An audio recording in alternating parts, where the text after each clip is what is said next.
할렐루야, 수협의 말씀 신앙에 오신 여러분을 환영합니다. 우리는 신구약 중간사를 살펴보고 있는데요. 이름, 지명 등 생소한 것이 많아서 좀 어렵게 느낄 수도 있는데요. 그 안에 담긴 하나님의 사랑과 하나님의 역사를 살펴본 후에 신약 성경을 접한다면 그 은혜가 더욱 크지 않을까 생각됩니다. 오늘은 지난주에 이어서 마카비 혁명과 사두개파, 바리새파에 대해서 살펴보도록 하겠습니다. 먼저 찬양으로 하나님께 영광 올려드리겠습니다.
아멘.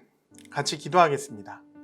아버지 하나님, 오늘 하루의 삶도 주님께서 인도해 주시고 또는 이렇게 영상으로 하나님께 나아가게 하시니 감사합니다. 오늘 우리가 배우는 시간들을 통해서 또한 성경이 더욱 우리 마음 가운데 깊이 새겨지게 하시고 은혜가 더욱더 충만할 수 있도록 도와주셔서 성령의 충만함과 하나님께서 우리와 동행하심이 있는 귀하고 복된 시간 되게 해주시기를 원합니다. 코로나로 인하여 여러 가지 어려움들이 있지만 넉넉히 이길 수 있도록 평강으로 우리를 인도하여 주시옵소서. 감사드리며 예수님 이름으로 기도드립니다. 아멘. 네, 지난 시간에 안승환 목사님께서 예고한 대로 오늘 마카비 혁명에 대해서 살펴보겠습니다. 지난 시간에 배운 대로 예루살렘은 알렉산더 이후 갈라진 세력들의 다툼 속에서 지내오고 있었는데요. 안티오쿠스 4세에 극심한 탄압이 있었다고 배웠습니다.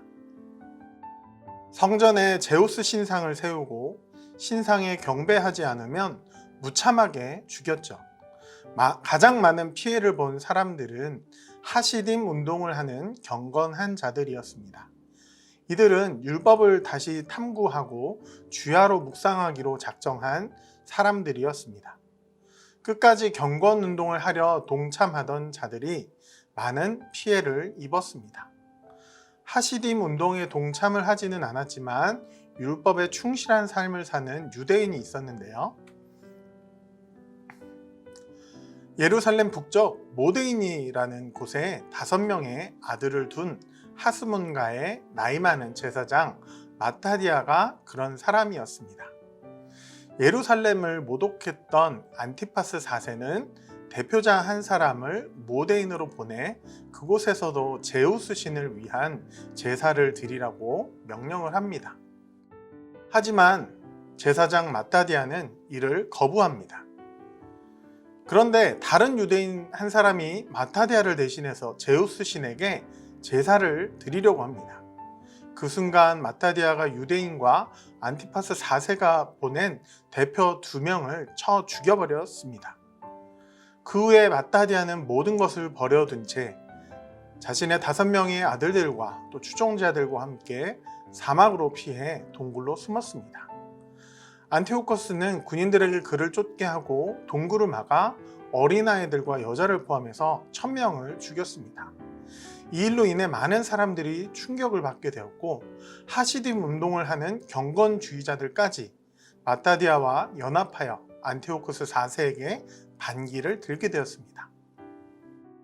마타디아는 안식일을 포함해서 낮에는 은둔 생활을 하고 밤에는 공격을 감행했습니다. 마타디아를 따르는 추종 세력들은 이방 제단을 헐어버리고 금지되었던 할례를 실시하고 감시하던 관리자들을 내쫓았습니다. 이러한 무력 항쟁은 1년 동안 진행되었습니다. 이후 마타디아가 죽게 되고 마타디아는 아들들에게 이런 유언을 남겼습니다. 율법에 대해 열심을 보일 것이며 우리 조상들의 언약을 위해 목숨을 바쳐라. 마타디아에게는 5명의 아들이 있었는데요. 그중 셋째 아들 유다 마카비가 후계자의 자리에 앉게 되었습니다. 마카비의 뜻은 망치질하는 자라는 뜻입니다. 유다 마카비가 후계자가 된 후 이들 세력은 코끼리까지 앞세워 전투하는 안티오코스 4세 군대에 연승을 거두었습니다. 적은 병력으로 대군을 무찌르게 되자 유다의 별명인 마카비가 그의 가문을 대표하는 이름이 되었습니다. 외경에는 마카베오 상하가 기록되어 있기도 합니다. 마카비의 계속된 승리 속에 안티오코스 4세는 대규모 병력을 보내 전쟁을 하려고 하는데요. 자신은 파르티아에서 일어난 반란을 위해 출정해야 했으므로 안티오코스 4세는 리시아스 장군이 지휘하는 대규모 병력을 내려보내 반란군을 진압하려고 합니다. 전쟁이 양쪽에서 일어나는 것이죠. 유다 마카비 진압을 위해 보내진 군 병력은 46,000명의 보병과 7,000명의 기병입니다. 5만이 넘는 병력인데요. 유다 마카비의 병력은 고작 3,000명입니다. 17배 정도의 병력 차이가 나는데요. 누가 이겼을까요? 유다 마카비가 이겼습니다. 어떻게 이겼느냐? 급습을 통해서 큰 병력 차이가 나는 안티오코스 4세 군대를 계속해서 물리치고 있습니다. 이렇게 전쟁을 하던 중 놀라운 소식이 들려옵니다. 파르티아와 전쟁을 하고 있던 안티오코스 4세가 전쟁 중에 죽었다는 소식이 들려옵니다. 오랫동안 예루살렘의 많은 사람들을 괴롭게 하고 학살했던 사람이 죽은 거죠. 유다 마카비와 전쟁을 하러 왔던 지휘관은 그 소식을 듣고 전쟁을 멈추고 유다 마카비와 협상을 벌입니다. 그동안 중단되었던 종교의 자유와 더럽혀진 제단을 정결케 하고 마음껏 하나님께 예배할 수 있는 타협의 내용이었습니다. BC 167년 10월부터 BC 164년 10월까지 3년에 걸친 안티오코스 4세 박해가 드디어 끝이 난 것입니다. 예루살렘 성전이 회복되어서 그날을 기념하는 축제를 정했는데 수전절이라고 불리며 오늘날까지 하누카라는 이름으로 지켜지고 있습니다. 마치기 전에 성경 본문과 함께 살펴보겠습니다. 유다 마카비의 군대는 마카비 추종자들과 하시딤, 경건주의자들과의 연합입니다. 하시딤 운동하는 사람들의 목적은 종교의 자유였습니다. 하지만 마카비는 종교의 자유뿐만 아니라 정치적, 군사적 주권까지도 원하는 자들이었습니다. 하시딤 운동하는 사람들은 자신들의 목적이 달성이 되었기에 마카비와 결별을 하게 됩니다. 마카비는 계속해서 유대 온 국민의 완전한 독립을 위해서 투쟁을 지속해 나가게 됩니다. 유다 마카비가 죽고 난 후 그의 동생 요나단이 유대인의 지도자가 됩니다. 유다 마카비는 별명이 망치였는데 그래서 마카비로 통칭하고 있는데요. 동생 요나단은 외교술이 뛰어난 사람으로 교활한 자라는 별명을 가지게 되었습니다. 셀류커스 왕조는 BC 152년에 유대에 대한 헬라화를 포기하고 요나단을 유대의 대제사장으로 임명합니다. 요나단은 로마와 스파르타를 상대로 조약을 체결하는 등 뛰어난 외교력을 보여주었는데 셀류커스 왕조의 한 장군에 의해서 살해가 됩니다. 바타디아의 둘째 아들 시몬이 그 뒤를 잇게 되었는데요. 대제사장직과 유대 지배권을 함께 물려받게 됩니다. 셀류커스 왕조의 왕 데메트리우스 2세가 유대의 완전한 정치적 독립을 인정합니다. 이때부터 80년간 유대는 독립국가를 유지하게 됩니다. 시몬은 큰 업적을 하나 달성한 것이 있는데요. 유대 땅에 나뉘어져 있는 헬라파, 하시딤, 마카비파의 통합을 이루게 됩니다. 그리고 유대인들은 시몬의 가문에 계속해서 국가 통치자의 직위를 세습할 수 있도록 했습니다. 마타디아의 아들에 속한 가문은 하스몬 왕조라고 불리웠습니다. 자, 이제 우리는 사두개파와 바리새파를 알아보려고 하는데요. 성경에서 사두개인, 바리새인이라고 표현된 것을 많이 보셨을 것입니다. 먼저 사두개파는 유다 마카비가 죽고 요나단이 뒤를 이었을 때에 하시딤과 마카비 가문과 뜻을 달리하면서 세 개의 부류로 나눠집니다. 사두개파, 바리새파, 그리고 에세네파입니다. 사두개파는 부유한 귀족층과 예루살렘에서 막강한 세력을 가진 제사장 계급의 사람들이었습니다. 돈 많은 상인, 정부 관리, 특수 계층의 사람이 포함되어 있었습니다. 어찌 보면 사두개파는 종교 단체라기보다는 사회적 고위층에 속한 자들이 모습과도 같았습니다. 유다 마카비의 성전 청결 사건 이후 세력을 키운 사두개파는 헬레니즘을 숭상했으며 하스몬 왕과와 로마 제국과도 결탁되어 있어서 유대의 권력이 계속 그들에게 있었습니다. 사두개파는 예언서를 거부하고 모세 오경의 권위만 인정했습니다. 천사와 영의 존재를 반박했고 섭리도 인정하지 않았습니다. 바리새파가 가진 메시와 대망이 사두개파에서는 나타나지 않았던 것입니다. 사두개파는 바리새파 다음으로 유대인들 안에서 중요한 종교적 종파였고 바리새파와는 대립된 모습을 보여줬습니다. 로마가 유대를 합병시켰을 때에도 유대의 공식 대표는 대제사장이었는데 사두개인들이 담당하고 있었고 지배계급으로 남아있을 수 있었습니다. 이들은 예수님의 십자가 처형을 이끈 주도 세력이었고 사두개파의 본거지는 예루살렘 성전이었습니다. 바리새파는 회당에서 지지자들을 찾아다녀야만 했습니다. 사두개파는 귀족이자 대제사장들로 구성된 폐쇄적인 집단이었습니다. 대제사장과 예루살렘 귀족의 일가 외에는 아무도 사두개파가 될 수 없었습니다. AD 70년 성전 파괴가 될 때 사두개파는 종말을 맞게 됩니다. 자, 다음으로는 바리새파를 알아볼까요? 바리새파가 언제부터 시작되었는지 기록이 남아있는 게 없습니다. 일반적으로 바리새라는 명칭은 구별되다 혹은 분리되다 라는 뜻의 히브리어 파라쉬에서 유래한 것으로 봅니다. 바리새인들은 종교의식의 준수에 있어서 여타 다른 동족들보다 뛰어났고 율법의 정확한 해설자라는 평가를 얻었습니다.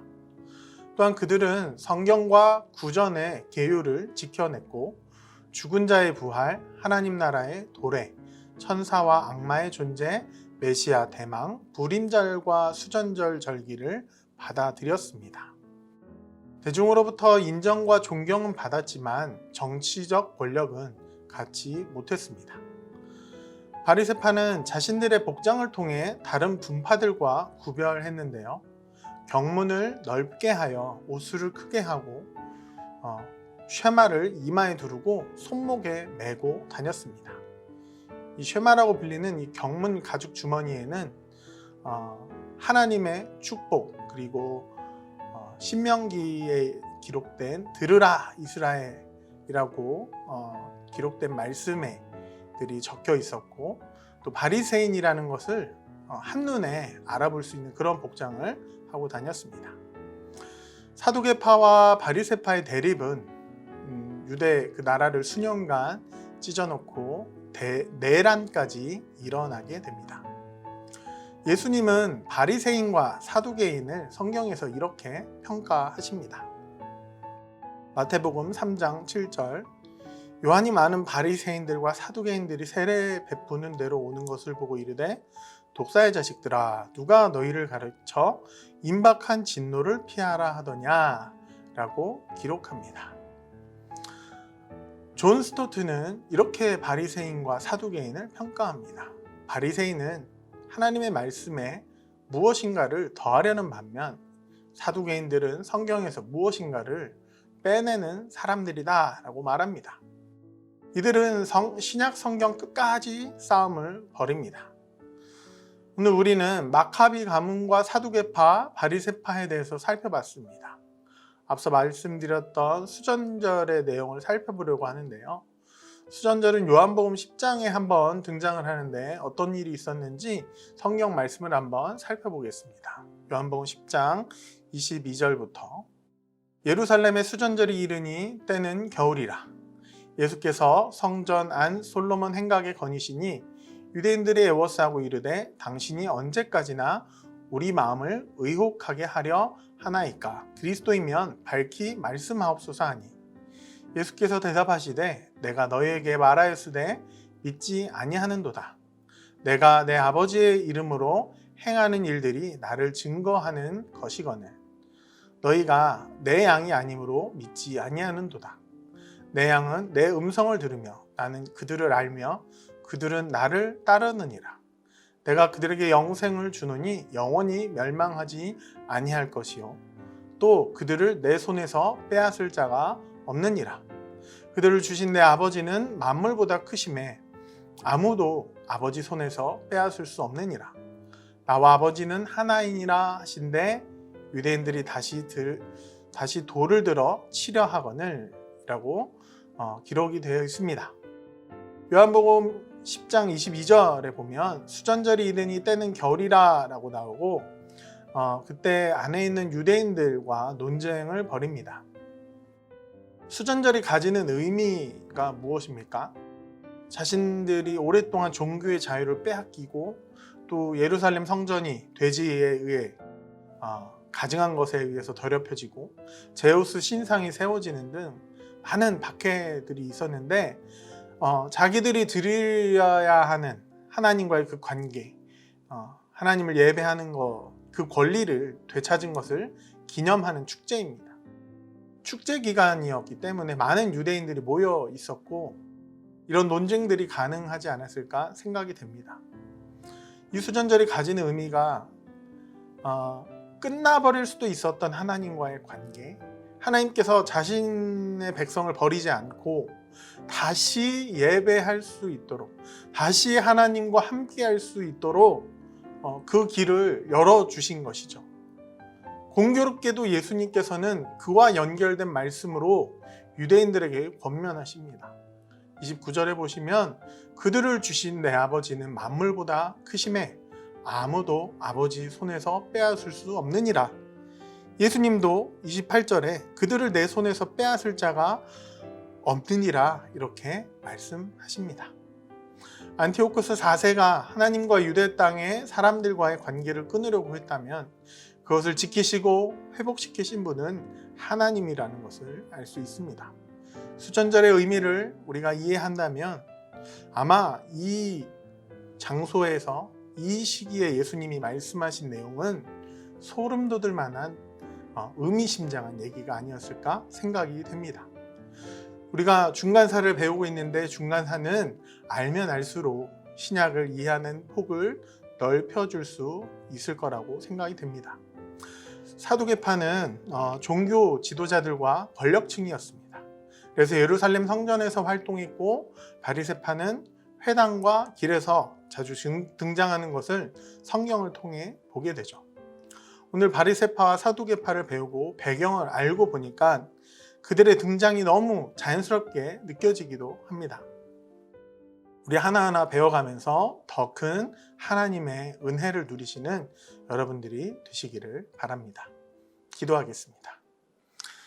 하나님 아버지 감사합니다. 우리가 짧은 시간 성경의 중간사, 유대 마카비, 그리고 사두개파, 그리고 바리새파에 대해서 살펴보았습니다. 많이 어려운 부분도 있지만은 우리가 하나하나 살펴보며 왜 이런 일들이 일어났고 이런 일들 가운데 하나님의 섭리는 무엇이었고 하나님은 어떻게 그 구원 역사를 이루어가고 계시는지 우리가 곰곰이 묵상하고 또 우리의 삶 속에서 역사하실 그 하나님을 기대하는 우리 모두가 되게 해주시기를 원합니다. 성경을 바라볼 때 대충 보는 것이 아니라 깊이 묵상하며 그 안에 담겨 있고 그 안에 스며 있는 하나님의 크신 사랑을 우리가 다 알 수 있도록 우리에게 지혜를 주시고 명철을 주시고 깨달을 수 있는 능력도 허락하여 주시고 또한 성령께서 우리 마음 가운데 함께 하셔서 성경을 보고 1, 2, 3 생활예배를 통해 삶 속에서 하나님을 만나 경험할 때마다 우리에게 놀라운 은혜가 채워질 수 있도록 함께하여 주시옵소서. 남은 한 주도 우리가 아버지 하나님과 동행하며 승리할 수 있도록 인도하여 주시옵소서. 우리 풍성교회를 기억하시고 우리 풍성교회를 통하여 하나님의 귀한 사역들 이루어 가시기를 원합니다. 함께하여 주시옵소서. 감사드리며 예수님 이름으로 기도드립니다. 아멘.